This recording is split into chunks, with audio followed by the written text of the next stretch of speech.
ಆತ್ಮೀಯ ಆತ್ಮೀಯ ಮಕ್ಕಳ ಸಾಹಿತ್ಯ ಪ್ರೇಮಿಗಳಿಗೆ ನಮಸ್ಕಾರಗಳು. ನಾನು ನಿಮ್ಮ ಶಂಕರದೇವರು ಹಿರೇಮಠ. ಮಕ್ಕಳ ಸಾಹಿತ್ಯ ಕೃತಿಗಳ ಪರಿಚಯ ಸರಣಿ 100ರ ಗಡಿಯನ್ನ ದಾಟಿ ಮುನ್ನುಗ್ಗುತ್ತಿದೆ. 100ರ ಗಡಿಯನ್ನ ದಾಟಿ ನಿರಂತರವಾಗಿ ನಡೆಯುತ್ತಿರುವಂತಹ ಈ ಪುಸ್ತಕಗಳ ಪರಿಚಯ ಸರಣಿ ಕಾರ್ಯಕ್ರಮಕ್ಕೆ ನೀವು ತೋರುತ್ತಿರುವಂತಹ ಪ್ರೀತಿಗೆ ಮತ್ತೊಮ್ಮೆ ಪ್ರೀತಿಪೂರ್ವಕವಾದ ಧನ್ಯವಾದಗಳನ್ನು ನೀಡುತ್ತಾ, ಇವತ್ತಿನ ದಿನ ಜುಲೈ 1, 2026 ಬುಧವಾರದಂದು 105ನೇ ಸಾಹಿತ್ಯ ಕೃತಿಯ ಪರಿಚಯವನ್ನು ನಿಮಗಾಗಿ ಮಾಡಿಕೊಳ್ಳಲಿದ್ದೇನೆ. ದಿಯಾ ಉದಯ್ ಡಿಯು ಅವರ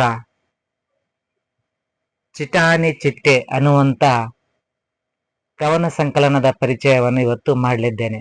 ಬಾಲ ಸಾಹಿತಿಯಾಗಿರುವಂತಹ ದಿಯಾ ಅವರು ವಿದ್ಯಾರ್ಥಿ ಬರೆದಿರುವಂತಹ ಒಂದು ಕವಿತೆ ಸಂಕಲನ ಇದಾಗಿದ್ದು, ಚಿಟಾನಿ ಚಿಟ್ಟೆ ಅನ್ನುವಂತ 9 ವರ್ಷದ ವಿದ್ಯಾರ್ಥಿ ಬರೆದಿರುವಂತ ಕಥಾ ಸಂಕಲನ ಆಗಿದೆ. ಬಾಲ ಸಾಹಿತಿಗಳು ಸಂಖ್ಯೆ ಹೆಚ್ಚಾಗಬೇಕು. ಹಾಗಾಗಿ ಪಾಲಕರ ಶಿಕ್ಷಕರ ಪ್ರೋತ್ಸಾಹ ಬಹಳ ಮುಖ್ಯ. ಹಾಗಾಗಿ ಆ ಪಾಲಕರು 9ನೇ ವರ್ಷದ ಹುಟ್ಟುಹಬ್ಬದ ಸವಿನೆನಪಿಗಾಗಿ ಈ ಕೃತಿಯನ್ನು ಹೊರತಂದಿದ್ದಾರೆ. ಕುಮಾರಿ ದಿಯಾ ಉದಯ್ ಡಿಯು ಅವರು ಬರೆದಿರುವಂತ ಚಿಟಾನಿ ಚಿಟ್ಟೆ ಕವನ ಸಂಕಲನದ ಪರಿಚಯ. ಕಥಾಬಿಂದು ಪ್ರಕಾಶನ ಮಂಗಳೂರು ಅವರು ಪ್ರಕಟಿಸಿರುವಂತ ಈ ಕೃತಿ 2021ರಲ್ಲಿ ಪ್ರಕಟವಾಗಿದೆ. 42 ಪುಟಗಳ ಈ ಕೃತಿ 50 ರೂಪಾಯಿ ಬೆಲೆಯನ್ನ ನಿಗದಿಪಡಿಸಿದ್ದಾರೆ. ಮುಖಪುಟ ವಿನ್ಯಾಸವನ್ನ ಶೈಲು ಇಂಟರ್ ಗ್ರಾಫಿಕ್ಸ್ ಸುಳ್ಯ ಅವರು ಮುಖಪುಟ ವಿನ್ಯಾಸವನ್ನ ಮಾಡಿದ್ದಾರೆ. ಈ ಕೃತಿಗೆ ಮುನ್ನುಡಿಯನ್ನ ಸಾನು ಉಬರಡ್ಕ ಅವರು ಈ ಕೃತಿಗೆ ಮುನ್ನುಡಿಯನ್ನ ಬರೆದಿದ್ದಾರೆ. ಹಾಗೆ ಈ ಕೃತಿಯ ಪ್ರೇಮ ಉದಯ್ ಕುಮಾರ್ ಅವರು ಆಂಗ್ಲ ಭಾಷಾ ಶಿಕ್ಷಕರು, ಅಂಕಣಕಾರರು, ಪದವಿ ಪೂರ್ವ ಕಾಲೇಜ್ ಐರ್ನಾಡು ಸುಳ್ಯ ಅವರು ತಮ್ಮ ಪುತ್ರಿಯ ಕೃತಿಗೆ ಶುಭ ಹಾರೈಸಿದ್ದಾರೆ. ಹಾಗೆ ಬೆನ್ನುಡಿಯನ್ನ ಅಚ್ಯುತ್ ಅಟ್ಲೂರು, ಮುಖ್ಯ ಶಿಕ್ಷಕರು, ರೋಟರಿ ಹಿರಿಯ ಪ್ರಾಥಮಿಕ ಶಾಲೆ, ದಕ್ಷಿಣ ಕನ್ನಡ, ಕರ್ನಾಟಕ ರಾಜ್ಯ ಶಿಕ್ಷಕ ರತ್ನ ಪ್ರಶಸ್ತಿ ಪುರಸ್ಕೃತರಾಗಿರುವಂತ ಇವರು ಮಗುವಿನ ಕವಿತೆಗೆ ಶುಭ ಹಾರೈಸಿದ್ದಾರೆ. ಸಾಹಿತ್ಯ ಲೋಕಕ್ಕೆ ಕಾಲಿಟ್ಟು ತನ್ನದೇ ಆದ ಹೆಜ್ಜೆಗಳಲ್ಲಿ ಭರವಸೆಯನ್ನ ಮೂಡಿಸಿರುವಂತ ಬಾಲ ಪ್ರತಿಭೆ ಈಗಾಗಲೇ ಹಲವಾರು ಕವಿಗೋಷ್ಠಿಗಳಲ್ಲಿ ಭಾಗವಹಿಸಿ ಕವನ ವಾಚನ ಮಾಡಿ ಹಿರಿಯ ಸಾಹಿತಿಗಳಿಂದ ಮೆಚ್ಚುಗೆಯನ್ನ ಗಳಿಸಿರುವಂತ ಕುಮಾರಿ ದಿಯಾ ಅವರು ಬರೆದಿರುವಂತ ಕವಿತೆಗಳ ಸಂಕಲನ ಚಿಟಾನಿ ಚಿಟ್ಟೆ. 32 ಕವಿತೆಗಳನ್ನ ಒಳಗೊಂಡಿರುವಂತ ಈ ಕೃತಿಯಲ್ಲಿ ಆಯ್ದ ಕೆಲವು ಕವಿತೆಗಳನ್ನ ನೋಡೋಣ. ಕವನ ಸಂಕಲನದ ಶೀರ್ಷಿಕೆ ಆಗಿರುವಂತ ಚಿಟಾನಿ ಚಿಟ್ಟೆ ಅನ್ನುವಂಥದ್ದು. ಪದಬಂಡಿ ಗರಗಸದ ಹರಿತ ಅರಸನ ರಥ, ಆಗಸದ ಹಿತ ಆತನ ಮತ, ಊರಿನ ಪಥ ಅವಳ ಕವಿತ, ಮನದ ತುಡಿತ ನವಿಲಿನ ಕುಣಿತ. ಮಕ್ಕಳು ಯಾವ ರೀತಿ ಬರೆದ್ರು ಚೆನ್ನಾಗಿ, ಹಾಗೆ ಯಾವ ರೀತಿ ಮಗು ಮಾತನಾಡಿದ್ರು ಸಹ ಖುಷಿಯನ್ನ ಕೊಡುವಂಥದ್ದು. ಚಿಟಾಣಿ ಚಿಟ್ಟೆ ಅನ್ನುವಂತ ಇದರಲ್ಲಿ ಪದಬಂಡಿ, ಗರಗಸದ ಹರಿತ, ಅರಸನ ರಥ. ನಾವು ಜವಮವನ ರಗಸದ ಬರೆದಿರುವಂತ ಪದಗಳನ್ನ ಬಳಸಿ ಮಾಡಿರುವಂತ ಗರಗಸದ ಹರಿತ ಅರಸನ ರಥ ಆಗಿರುತ್ತೆ. ಅಗಸದ ಹಿತ ಆತನ ಮತ, ಹಾಗೆ ಊರಿನ ಪಥ ಅವಳ ಕವಿತೆ, ಹಾಗೂ ಮನದ ತುಡಿತ ನವಿಲಿನ ಆಟ ಅನ್ನುವಂಥದ್ದು. ಇದರೊಳಗೆ ಪದಗಳ ಆಟನೆ ಮಾಡಿದ್ದಾರೆ. ದಸರದ ಸಡಗರ, ಹಾಳದ ಒಣಮರ, ಬಳಪದ ಅಕ್ಷರ, ಗರಗಸದ ಗರಗರ, ವಚನದ ವರ, ನಯನದ ಕಿರಣ, ಸರಳ ಪದಗಳನ್ನ ಬಳಸಿಕೊಂಡು ಕವಿತೆಗಳನ್ನ ಬರೆದಿರುವಂಥದ್ದು. ಅದೇ ಸರ ಅನ್ನುವಂತ ಒಂದು ಕವಿತೆಯಲ್ಲಿ ಅವಳ ಸರ, ತರತರದ ಸರ, ಅವಳದ ಸರ, ಚಳದ ಸರ, ದಸರದ ಸರ, ನಗರದ ಸರ, ಅಂದದ ಸರ, ಅಗಲದ ಸರ, ಮಗಳ ಸರ, ಬಲದ ಸರ, ಅವಳ ಸರ, ಲಕಲಕದ ಸರ, ಅಂದದ ಸರ, ಚಂದದ ಸರ. ಒಂದು ಸರ ಅನ್ನುವಂಥದ್ದು ಯಾವ ರೀತಿ ಸರ ಇರುತ್ತೆ, ಮುತ್ತಿನ ಸರ, ಅವಳದ ಸರ ಇರುತ್ತೆ. ಅಂಥದೇ ತರತರದ ಸರ, ಅವಳದ ಸರ, ತರತರದ ಸರ, ಇನ್ನು ಅವಳದ ಸರ, ಚಳದ ಸರ, ದಸರದ ಸರ, ನಗರದ ಸರ. ಎಲ್ಲೆಲ್ಲಿ ನಾವು ದಸರಾ ಹಬ್ಬದಾಗ ಕೊಂಡ್ಕೊಂಡಿರುವಂತ ಸರ, ನಗರ ಪಟ್ಟಣಕ್ಕೆ ಹೋಗಿ ತಂದಿರುವಂತ ಸರ, ಅಂದದ ಸರ, ಸುಂದರವಾದ ಸರ, ಅಗಲವಾದ ಪದಕ್ಕೊಂದಿರುವಂತ ಸರ, ಮಗಳದ್ದು ಸರ, ಇನ್ನು ಅವಳ ಸರ, ಲಕಲಕದ ಸರ. ಅನ್ನೋ ಸರಳವಾದ ಪದಗಳನ್ನ ಬಳಸಿಕೊಂಡು ಸರವನ್ನೇ ವಿಷಯ ವಸ್ತುವಾಗಿಟ್ಕೊಂಡು ಅಂದ್ರೆ ದಿನನಿತ್ಯ ಬಳಸುವಂತ ಸರ, ಮುತ್ತಿನ ಸರ, ಇಂಥ ಸರವನ್ನ ವಿಷಯವನ್ನು ಇಟ್ಕೊಂಡು ಬರೆದಿರುವಂತ ಒಂದು ಸುಂದರವಾದ ಕವಿತೆಯನ್ನು ನಾವು ಕಾಣಬಹುದು. ಇನ್ನು ಚಳಿ, ಅಮ್ಮ ಅಮ್ಮ ಚಳಿ ಚಳಿ, ಅಜ್ಜಿ ಅಜ್ಜಿ ಚಳಿ ಚಳಿ, ಕಂಬಳಿ ಬೇಕು ಬಳಿ ಬಳಿ, ಓಡುತ್ತಾ ಬಂತು ಗಿಳಿ ಗಿಳಿ, ನನಗೆ ಬೇಕು ಚಕ್ಕುಲಿ, ಆಡುತ್ತ ಕುಣಿಯುತ್ತ ನಲಿ ನಲಿ, ಓಡುವುದು ಆಗ ಚಳಿ. ನಾವು ಚಳಿ ಇದ್ದಾಗ ಅಮ್ಮ ಮಗು ಹೇಳುವಂಥದ್ದು, ಅಮ್ಮ ಅಮ್ಮ ಚಳಿ, ಅಜ್ಜಿ ಅಜ್ಜಿ ಚಳಿ ಬೇಕು, ಚಳಿ ಬಂದಿದೆ ನನಗೆ ಈಗ ಕಂಬಳಿ ಬೇಕು. ಕಂಬಳಿ ಇದ್ದಾಗ ಚಳಿ ಹೋಗುತ್ತಂತೆ, ಗಿಳಿನೂ ಬರ್ತತೆ. ಅವಾಗ ಕಂಬಳಿಯನ್ನು ಒದ್ದುಕೊಂಡು ಕುಂತಾಗ ಚಳಿ ಓಡಿ ಹೋಗುತ್ತೆ. ಅವಾಗ ಆಟ ಆಡ್ತಾ ನಲಿ ನಲಿತಾ ಇರ್ಬೋದು ಅನ್ನುವಂತ ಒಂದು ಸುಂದರವಾದ ಕವಿತೆ.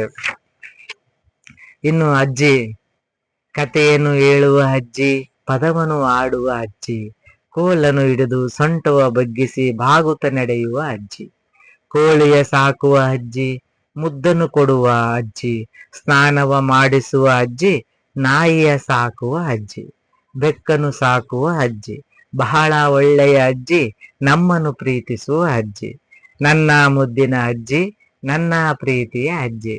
ಅಜ್ಜಿ ನಿಜವಾಗ್ಲೂ ಮೊಮ್ಮಕ್ಕಳಿಗೆ ಒಳ್ಳೆಯ ಗೆಳತಿ, ಸ್ನೇಹಿತೆಯಾಗಿ ಅಜ್ಜಿ ಕಾಣ್ತಾಳೆ. ಅಜ್ಜಿಯೊಂದಿಗಿರುವಂತ ಒಂದು ಒಡನಾಟ, ಕಥೆಯನ್ನು ಹೇಳುವಂತ ಅಜ್ಜಿಯಾಗಿ, ಪದವನ್ನು ಹೇಳುವಂತ ಅಜ್ಜಿಯಾಗಿ, ಕೋಲನ್ನು ಹಿಡಿದು ಸೊಂಟ ಬಗ್ಗಿಸಿ ಕಷ್ಟಪಟ್ಟು ನಡೀತಿರುವಂತ ಅಜ್ಜಿ ಸ್ನಾನವನ್ನ ಮಾಡಿಸ್ತಾಳೆ, ಊಟವನ್ನ ಮಾಡಿಸ್ತಾಳೆ, ಹಾಗೆ ನಾಯಿಗೂ ಊಟವನ್ನ ಹಾಕ್ತಾಳೆ, ಬೆಕ್ಕಿಗೂ ಊಟವನ್ನ ಹಾಕಿ ಸಾಕ್ತಾಳೆ. ಬಹಳ ಎಲ್ಲರನ್ನ ಪ್ರೀತಿಸುವಂತ ಅಜ್ಜಿ, ನನ್ನ ಮುದ್ದಿನ ಅಜ್ಜಿ, ಪ್ರೀತಿಯ ಅಜ್ಜಿ ಅನ್ನುವಂಥದ್ದು. ಅಜ್ಜಿ ಪ್ರಾಣಿಗಳನ್ನು ಪ್ರೀತಿಸ್ತಾಳೆ. ಅಷ್ಟು ವಯಸ್ಸಾದರೂ ಸಹ, ತನಗೆ ನಡೆಯಕ್ಕೆ ಕಷ್ಟ ಇದ್ರೂ ಸಹ ಮೊಮ್ಮಕ್ಕಳನ್ನ ತುಂಬಾ ಪ್ರೀತಿಯಿಂದ ಸಾಕುವಂತ, ಊಟವನ್ನ ಮಾಡಿಸುವಂತ, ಕರೆದುಕೊಂಡು ಅಡ್ಡಾಡುವಂತ ಅಜ್ಜಿಯ ಕುರಿತಾಗಿ ಒಂದು ಕವಿತೆ ಇದು. ಅದೇ ರೀತಿ ಶಿಕ್ಷಕರು, ಎಲ್ಲಾ ಶಿಕ್ಷಕರೆಂದರೆ ಅಚ್ಚುಮೆಚ್ಚು, ನನಗೆ ಪ್ರೀತಿಯ ಬೆಲ್ಲದಚ್ಚು, ಓದಲು ಬರೆಯಲು ಹೇಳಿಕೊಡುವರು, ತಪ್ಪಿದರೆ ಮತ್ತೆ ತಿದ್ದಿ ಹೇಳುವರು, ಅಮ್ಮನ ಹಾಗೆ ಗುರುಗಳು ಕೂಡ ಬುದ್ಧಿಯ ಕಲಿಸುವರು ನಮಗೆ ನೋಡ, ಕನ್ನಡ ಗಣಿತ ಇಂಗ್ಲಿಷ್ ಪರಿಸರ, ಆಟೋಟ ಪಾಠ ನೀತಿ ಕಥೆಯ ಸಾರ, ಗುರುಗಳು ಎಂದರೆ ಅಪಾರ ಗೌರವ, ಹತ್ತಿರ ಬರಲು ಓಡುವೆವು ದೂರ. ಶಿಕ್ಷಕರಂದರೆ ನಮಗೆ ತುಂಬಾ ಇಷ್ಟ, ತುಂಬಾ ನಮಗೆ ಅಚ್ಚುಮೆಚ್ಚು. ಅಮ್ಮನ ಹಾಗೆ ನಮಗೆ ಓದಲು ಬರೆಯಲು ಹೇಳಿಕೊಡ್ತಾರೆ, ಹಾಗೆ ಅಮ್ಮನ ಹಾಗೆ ನಮಗೆ ಗುರುಗಳು ಬುದ್ಧಿಯನ್ನು ಹೇಳಿಕೊಡ್ತಾರೆ. ಕನ್ನಡ ಇಂಗ್ಲಿಷ್ ಪರಿಸರ ಎಲ್ಲವನ್ನು, ಗಣಿತದ ಜೊತೆಗೆ ಆಟೋಟ ಪಾಠವನ್ನು ಸಹ ಹೇಳಿಕೊಡುವಂತ ಗುರುಗಳು ತಾಯಿಯ ಪ್ರೀತಿಯನ್ನು ನಮಗೆ ನೀಡ್ತಾರೆ. ಆದ್ರೂ ಅವರು ಬಂದ್ಬಿಟ್ರೆ ನಾವು ದೂರ ಓಡಿ ಹೋಗ್ತೀವಿ ಅನ್ನುವಂಥದ್ದು ಶಿಕ್ಷಕರ ಕುರಿತಾಗಿ ಬರೆದಿರುವಂತ ಒಂದು ಕವಿತೆ. ಗೆಳತಿಯರು, ನನ್ನ ಗೆಳತಿಯರು ಮಾಳು ಮಾನ್ವಿ ಮಿತಾಲಿ ಶಿಶಿರ ಪೂಜಿತ, ಎಲ್ಲರ ಗುಂಪು ಸಹಿ, ಆಟವು ಒಟ್ಟಿಗೆ ಊಟವು ಒಟ್ಟಿಗೆ, ಕೆಲವು ಸಹ ಜಗಳ ಅವರ ಒಟ್ಟಿಗೆ, ವರ್ಷ ಕಳೆಯಿತು ದೂರಾಗಿ ಕರೋನದಿಂದ, ಮತ್ತೆ ಸೇರಿದೆವು ಒಂದಾಗಿ ಸಂತಸದಿಂದ, ಆಡುತ್ತ ಕುಣಿಯುತ್ತ ನಲಿಯುತ್ತ, ಓಡುತ್ತ ಓದುತ್ತ ಬರೆಯುತ್ತ, ಜೊತೆ ಜೊತೆಯಲ್ಲಿ ಒಂದೇ ತರಗತಿಯಲ್ಲಿ, ಇನ್ನು ಕೆಲವರು ನಾ ಹಿಂದು ಮುಂದಿನಲ್ಲಿ, ನನ್ನ ಗೆಳತಿಯರಿಗೆ ನನಗೆ ಮುದ್ದು, ನನ್ನ ಅಮ್ಮನಿಗೆ ನಾನು ಮುದ್ದು. ಗೆಳತಿಯರ ಜೊತೆಗೆ, ಗೆಳೆತನದ ಜೊತೆಗೆ ಮಿತಾಲಿ ಶಿಶಿರ ಮಾನ್ವಿ ಮಾಳು ಪೂಜಿತ ಎಲ್ಲರದು ಒಂದು ಗುಂಪು, ನಮ್ಮದು ಸವಿಯಾದ ಗುಂಪು. ಆಟನೂ ಜೊತೆಗೆ ಒಟ್ಟಿಗೆ ಆಡ್ತೀವಿ, ಮತ್ತೆ ಊಟನೂ ಒಟ್ಟಿಗೆ ಮಾಡ್ತೀವಿ, ಮತ್ತೆ ಜಗಳನೂ ಸಹಿತ ಅವಾಗವಾಗ ಒಟ್ಟಿಗೆ ಮಾಡ್ತೀವಿ. ವರ್ಷ ಕಳೆದಿದೆ, ಕರೋನಾ ಸಮಯದಲ್ಲಿ, ಕರೋನಾ ಆದ ನಂತರ ಬರೆದ ಕವಿತೆ ಆಗಿರೋದ್ರಿಂದ ಕರೋನಾ ಕಳೆದು 1 ವರ್ಷ ಆಗಿದೆ. ಈಗ ನಾವೆಲ್ಲರೂ ಸಹ ಆಡ್ತಾ ಕುಣಿಯುತ್ತಾ ಶಾಲೆಗೆ ಹೋಗ್ತೀವಿ, ಓದುತ್ತಾ ಬರಿತಾ ಇರ್ತೀವಿ, ಜೊತೆಯಾಗಿ ಒಂದೇ ತರಗತಿಯಲ್ಲಿ ಕುಳಿತೀವಿ. ಒಂದೇ ತರಗತಿಯಲ್ಲಿ ಕೆಲವರು ಹಿಂದೆ ಕುಂದಿರ್ತೀವಿ, ಕೆಲವು ಮುಂದೆ ಕುಂದಿರ್ತೀವಿ. ನನ್ನ ಗೆಳತಿಯರಿಗೆ ನಾನು ಅಂದ್ರೆ ತುಂಬಾ ಇಷ್ಟ, ನನಗೆ ನಮ್ಮಮ್ಮನಿಗೆ ನಾನಂದ್ರೂ ತುಂಬಾ ಇಷ್ಟ, ಹಾಗೆ ನನ್ನ ಅಮ್ಮನಿಗೆ ನಾನಂದ್ರೆ ಮುದ್ದು ಅನ್ನುವಂತ ರೀತಿಯಲ್ಲಿ. ಇನ್ನು ಕನ್ನಡ ಭಾಷೆಯ ಕುರಿತು, ಹಲವು ಭಾಷೆ ಇದ್ದರೂ ಉಪಯೋಗಿಸುವ ಭಾಷೆ ಕನ್ನಡ, ಹಲವು ನುಡಿಗಳಿದ್ದರೂ ಮಾತನಾಡುವ ಭಾಷೆ ಕನ್ನಡ, ಕೆಲವು ಭಾಷೆ ಕಲಿತರು ಹಲವು ಭಾಷೆ ಕನ್ನಡ, ಬರೆಯುವ ಭಾಷೆ ಹಲವು ಊರು ಸುತ್ತಿದರು ಬದುಕುವ ನಾಡು ಕರ್ನಾಟಕ, ಹಲವು ರಾಗ ಕಲಿತರು ಹಾಡುವ ಹಾಡು ಕನ್ನಡ, ಹಲವು ಊರು ನೋಡಿದರು ಇಷ್ಟದ ರಾಜ್ಯ ಕರ್ನಾಟಕ. ಹಲವು ಭಾಷೆಗಳನ್ನ ಕಲಿಬಹುದು ನಾವು, 100 ಭಾಷೆಗಳನ್ನ ಕಲಿತರು ಸಹ ಹೃದಯದ ಭಾಷೆ ಅಂತಿದ್ರೆ ಅದು ಕನ್ನಡ. ನಾವು ಮಾತಾಡುವ ಭಾಷೆ ಕನ್ನಡ. ಅವು 100 ಊರು ಸುತ್ತಿದ್ರು ಸಹ ನಮ್ಮೂರು ನಮಗೆ ತುಂಬಾ ಇಷ್ಟ. ಕರ್ನಾಟಕ ಅಂದ್ರೆ ಬದುಕುವ ನಾಡು ಕರ್ನಾಟಕ. ಹಲವು ರಾಗಗಳನ್ನ ಕಲಿತರು ನಾವು ಆಡುವ ಹಾಡು ಕನ್ನಡ. ಊರು ನೋಡಿದರೂ ಸಹ ಇಷ್ಟವಾದ ರಾಜ್ಯ ಕರ್ನಾಟಕ. ಒಂದು ಪುಟ್ಟ ಮಗು, 9 ವರ್ಷದ ಒಂದು ಪುಟ್ಟ ಮಗು ಕನ್ನಡ ನಾಡಿನ ಬಗ್ಗೆ, ಕನ್ನಡ ಭಾಷೆಯ ಬಗ್ಗೆ ಹೊಂದಿರುವಂತ ಅಪಾರವಾದ ಪ್ರೀತಿಯನ್ನ ಈ ಒಂದು ಕವಿತೆ ನಮಗೆ ತಿಳಿಸಿಕೊಡುತ್ತೆ. ದಿಯಾ, 9 ವರ್ಷದ ಮುದ್ದು ವಿದ್ಯಾರ್ಥಿ ದಿಯಾ ಬರೆದಿರುವಂತ ಈ ಕವಿತೆಯಲ್ಲಿ ಕನ್ನಡ ಭಾಷೆಯ ಬಗ್ಗೆ ಅವಳಿಗಿರುವ ಪ್ರೇಮ, ಹಾಗೂ ಅಜ್ಜಿಯ ಬಗ್ಗೆ, ಪ್ರಾಣಿಗಳ ಬಗ್ಗೆ, ಶಾಲೆಯ ಬಗ್ಗೆ, ಶಿಕ್ಷಕರಿಗೆ ಬಗ್ಗೆ, ವಿದ್ಯಾರ್ಥಿಗಿರುವಂತ ಪ್ರೀತಿಯನ್ನ ಇಲ್ಲಿರುವ ಕವಿತೆಗಳು ತೋರಿಸಿಕೊಡುತ್ತವೆ. ಹಾಗೆ ಕವಿತೆಯನ್ನ ಬರೆಯಲು ಮಾರ್ಗದರ್ಶನ ಮಾಡಿರುವಂತ ಅವರ ತಂದೆ ತಾಯಿ ಹಾಗೂ ಶಿಕ್ಷಕರು, ಅವರೆಲ್ಲರ ಒಂದು ಮಾರ್ಗದರ್ಶನ ಹಾಗೂ ಪ್ರತಿಫಲವಾಗಿ ಆ ವಿದ್ಯಾರ್ಥಿ ಒಂದು ಕನ್ನಡ ಭಾಷೆಯಲ್ಲಿ ಕವಿತೆ ಬರೆಯುವಲ್ಲಿ ನಿಪುಣತೆಯನ್ನು ಪಡೆದಿದ್ದಾಳೆ. ಹಾಗೂ ಪುಸ್ತಕಗಳನ್ನ ಓದುವ ಮೂಲಕ ಪದ ಸಂಪತ್ತನ್ನು ಹೆಚ್ಚಿಸಿಕೊಂಡು ಈ ಒಂದು ಕವಿತಾ ಸಂಕಲನವನ್ನ ಹೊರಬರಲು ಸಾಧ್ಯವಾಗಿದೆ. ಹಾಗೂ ಒಂದು ವಿದ್ಯಾರ್ಥಿಯು ಕವಿತೆಗಳನ್ನ ಬರೆದಾಗ ಸಾಹಿತ್ಯದ ಒಲವನ್ನ ಬೆಳೆಸಿಕೊಂಡಾಗ ಸೂಕ್ತ ಮಾರ್ಗದರ್ಶನ ಹಾಗೂ ಸಹಕಾರ ತುಂಬಾ ಅಗತ್ಯ. ಹಾಗಾಗಿ ದಿಯಾ ಪಾಲಕರು ಆ ಕೆಲಸವನ್ನ ಮಾಡಿದ್ದಾರೆ. ಹಾಗಾಗಿ ಕನ್ನಡ ನಾಡಿಗೆ ಒಬ್ಬ ಉತ್ತಮವಾದ ಬಾಲ ಸಾಹಿತಿ ಸಿಗುವಕ್ಕೆ ಸಹಕಾರಿಯಾಗಿದೆ ಅಂತ ಪಾಲಕರಿಗೆ ಮತ್ತೊಮ್ಮೆ ನಾನು ಅಭಿನಂದನೆಗಳನ್ನು ಸಲ್ಲಿಸ್ತಾ, ಒಂದು ಉತ್ತಮವಾದ ಸುಂದರವಾದ ಒಂದು ಕವನ ಸಂಕಲನ ಅಂದವಾಗಿ ಮುದ್ರಣಗೊಂಡಿಗೆ ಹೊಂದಿದೆ. ಹಾಗೆ ಹಲವಾರು ಕವಿತೆಗಳು ಸಹ ಸುಂದರವಾದ ಕವಿತೆಗಳನ್ನ ಬರೆದಿದ್ದಾಳೆ. ಮುಂದೆ ಇನ್ನೂ ಹೆಚ್ಚಿನ ಸಾಹಿತ್ಯವನ್ನು ಅಭ್ಯಾಸ ಮಾಡುತ್ತಾ ಹೋದಂತೆ ಒಂದು ಭರವಸೆಯ ಕವಿತ್ರಿಯಾಗಿ ದಿಯಾ ಹೊರಹೊಮ್ಮುವುದರಲ್ಲಿ ಯಾವುದೇ ಸಂದೇಹವಿಲ್ಲ. ಇನ್ನು ಜೋಕಾಲಿ ಅನ್ನುವಂತ ಒಂದು ಕವಿತೆಯಲ್ಲಿ, ನನ್ನೆಯ ಮೆಚ್ಚಿನ ಜೋಕಾಲಿ ಅಮ್ಮನ ಸೀರೆಯ ಜೋಕಾಲಿ, ಆಚೆಗೂ ಈಚೆಗೂ ನುಗ್ಗುವುದು ತೂಗುವುದು ನನಗೆ ಖುಷಿಯನ್ನು ನೀಡುವುದು, ಮನೆಯೊಳಗೆ ಅದನ್ನು ಕಟ್ಟಿರುವುದು, ಗೆಳೆಯರ ಜೊತೆಗೆ ಆಡುವುದು, ಎಲ್ಲರೂ ಸೇರಿ ಜಿಗುವುದು, ಸೀರೆ ತುಂಡಾದರೆ ಬೀಳುವುದು, ಮತ್ತೆ ಹೊಸ ಸೀರೆ ಕಟ್ಟುವುದು, ಅಮ್ಮ ನಮಗೆ ಗದರುವುದು, ಜೋಕಾಲಿ ಆಟ ಇಷ್ಟದ ಆಟ, ಮಕ್ಕಳಿಗೆಲ್ಲ ಬೇಕಾದ ಆಟ. ಜೋಕಾಲಿ ಅಂದ್ರೆ ತುಂಬಾ ಇಷ್ಟ. ಇನ್ನು ನಾಗರ ಪಂಚಮಿ ಬಂದಾಗ ನಾವು ಜೋಕಾಲಿ ಕಟ್ತೀವಿ. ರಜೆ ಸಂದರ್ಭದಲ್ಲಿ ಜೋಕಾಲಿಗಳನ್ನ ಕಟ್ತೀವಿ. ಮರಗಳಿಗೆ ಜೋಕಾಲಿ ಕಟ್ಟಿ ಆಡುವಂಥದ್ದು. ಅಮ್ಮನ ಸೀರೆ ಸಾಮಾನ್ಯವಾಗಿ ಜೋಕಾಲಿ ಆಗಕ್ಕೆ ಸರಳವಾಗಿ ಸಿಗುವಂತ ವಸ್ತು. ಅಮ್ಮನ ಜೋಕಾಲಿ ಒಳಗ ಪುಟ್ಟ ಮಕ್ಕಳನ್ನ ಮಲಸುವಂತ ಜೋಗುಳ ಉಯ್ಯಾಲೆ ಆದ್ರೆ ಮಕ್ಕಳಿಗೆ ಆಡುವಂತ ಜೋಕಾಲಿ ಆಗತ್ತೆ. ಮನೆ ಒಳಗೆ ಕಟ್ರೆ ಗೆಳೆಯರೆಲ್ಲ ಕರ್ಕೊಂಬಂದ್ ಆಡುವಂಥದ್ದು. ಕೊನೆಗೆ ಸೀರೆ ಭಾರ ತಡ್ಲಾರ್ದೆ ಹರಿದೋಗಿ ಬಿಡುವಂಥದ್ದು. ಆ ಸೀರೆ ಹರಿದಾಗ ತಾಯಿ ಬಂದು ಬೈಯುವಂಥದ್ದು, ಮಕ್ಕಳು ಓಡಿ ಹೋಗುವಂಥದ್ದು. ಮತ್ತೆ ಅಷ್ಟಕ್ಕೇನು ಬಿಡೋಲ್ಲ ಅವರು, ಆ ಹರಿದೋಗಿರೋ ಸೀರೆನ ಗಂಟೆಕ್ಕೆ ಮತ್ತೆ ಆಡುವಂಥದ್ದು. ಅದು ಹರಿದ ನಂತರ ಪುನಃ ಮತ್ತು ಹೊಸದೊಂದು ಸೀರೆಯನ್ನ ತಂದು ಮತ್ತೆ ಕಟ್ಟಿ ಆಡುವಂಥದ್ದು. ಅಂದ್ರೆ ಮಕ್ಕಳ ನಿರಂತರವಾದ ತುಂಟಾಟ ಕೇವಲ ಒಂದು ವಿಷಯಕ್ಕೆ ಸೀಮಿತ ಆಗಿರೋದಿಲ್ಲ. ಹಾಗೆ ಒಂದು ಹರಿದ್ರೆ ಮತ್ತೊಂದು ತಂದು ಜೋಕಾಲಿಯನ್ನ ಆಡುವಂಥದ್ದು. ಅವರ ಆಟದಿಂದ ವಿಮುಖರಾಗೋದಿಲ್ಲ. ಆಟ ಆಡೋದು ಶತಸಿದ್ಧ ಅಂತೇಳಿ ಮಕ್ಕಳು ಆಟ ಆಡುವಂಥದ್ದು. ಇನ್ನು ಕವಿತೆಯ ಶೀರ್ಷಿಕೆ ಗೀತೆ ಆಗಿರೋಂಥ ಚಿಟಾಣಿ ಚಿಟ್ಟೆ ಅನ್ನುವಂಥದ್ದು.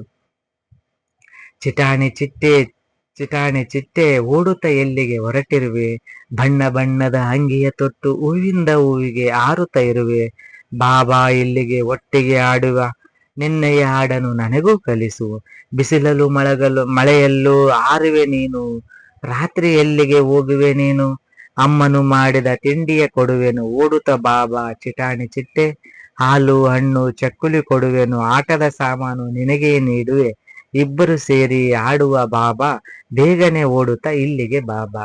ಚಿಟಾಣಿ ಚಿಟ್ಟೆ ಅನ್ನುವಂಥದ್ದು ಚಿಟ್ಟಿಯ ಕುರಿತಾಗಿ ಬರೆದಿರುವಂಥದ್ದು.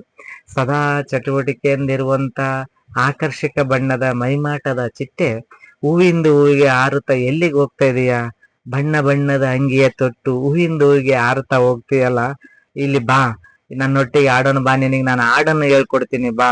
ಆಮೇಲೆ ಬಿಸಿಲಲ್ಲೂ ಮಳೆಯಲ್ಲೂ ಚಳಿಯಲ್ಲೂ ನೀನು ಹೋಗ್ತಾ ಇರ್ತೀಯ, ಎಲ್ಲಿಗೆ ಹೋಗ್ತಿ, ರಾತ್ರಿ ನೀನ್ ಎಲ್ಲಿರ್ತಿ, ಅಮ್ಮ ಮಾಡಿರುವಂತ ತಿಂಡಿಯನ್ನ ನಾನು ನಿನಗೆ ಕೊಡ್ತೀನಿ, ಓಡುತ್ತಾ ಬಾ ಚಿಟಾಣಿ ಚಿಟ್ಟೆ, ಹಾಲು ಹಣ್ಣು ಚಕ್ಕುಲಿ ಕೊಡ್ತೀನಿ, ಆಟದ ಸಾಮಾನು ನಿನಗೆ ಕೊಡ್ತೀನಿ, ಇಬ್ಬರು ಸೇರಿ ಆಡೋಣ ಬಾ, ಬೇಗನೆ ಓಡುತ್ತಾ ಇಲ್ಲಿಗೆ ಬಾ ಚಿಟಾಣಿ ಚಿಟ್ಟೆ, ಇಬ್ಬರು ಸೇರಿ ಆಟೋಣ ಆಡೋಣ ಅನ್ನುವಂಥದ್ದು.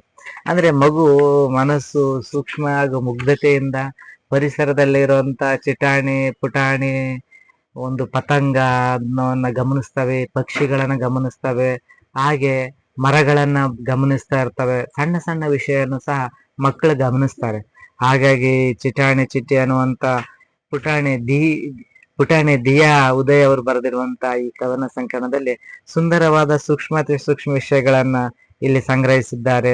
ಹಾಗೆ ಅವರಿಗೆ ಕ್ಷೇತ್ರ ಶಿಕ್ಷಣಾಧಿಕಾರಿಯಾಗಿರುವಂತ ಮಹಾದೇವ್ ಎಸ್ ಅವರು, BRC ಕೋಆರ್ಡಿನೇಟರ್ ಆಗಿರೋ ಶ್ರೀಮತಿ ಸೀತಲ್ ಅವರು, ರೋಟರಿ ಶಾಲೆಯ ಮುಖ್ಯ ಶಿಕ್ಷಕರಾಗಿರುವ ಅಚ್ಯುತ್ ಅಟ್ಲೂರ್ ಅವರು, ಹಾಗೂ ಕಲಾ ಶಿಕ್ಷಕರಾಗಿರುವಂತ ಪದ್ಮನಾಭ್ ಕೊಯ್ನಾಡ್ ಅವರು, ಮುಖ್ಯ ಶಿಕ್ಷಕರು ಆಗಿರೋ ಪ್ರೌಢಶಾಲೆ ಮುಖ್ಯ ಶಿಕ್ಷಕರು ಶ್ರೀಮತಿ ವೀಣಾ ಅವರು, ಪ್ರಾಂಶುಪಾಲರು ಹಾಗೂ ಇವರೆಲ್ಲರೂ ಸಹ ಉದಯ್ ಶ್ರೀಮತಿ ಗುಲಾಬಿ ಶೆಟ್ಟಿ ಮತ್ತು ಶ್ರೀಮತಿ ಶ್ರೀ ಉದಯ್ ಕುಮಾರ್ DV ಕುಟುಂಬ ವರ್ಗದವರು ಸಹ ವಿದ್ಯಾರ್ಥಿಗೆ ಶುಭ ಹಾರೈಸಿದ್ದಾರೆ. 9ನೇ ವರ್ಷದ ವಿದ್ಯಾರ್ಥಿ ಬರೆದಿರುವಂತ ಚಿಟಾಣಿ ಚಿಟ್ಟೆ ಅನ್ನುವಂತ ಸುಂದರವಾದ ಕವಿತೆಗಳನ್ನು ಒಳಗೊಂಡಿರುವಂತ ಒಂದು ಕವನ ಸಂಕಲನ. ಇಂಥ ಸಾಹಿತ್ಯ ಕೃತಿಯನ್ನ ಕೊಂಡು ಓದುವ ಮೂಲಕ ವಿದ್ಯಾರ್ಥಿಗಳನ್ನ ಬಾಲ ಸಾಹಿತಿಗಳನ್ನ ಪ್ರೋತ್ಸಾಹಿಸುವ ಕೆಲಸ ಆಗ್ಬೇಕು.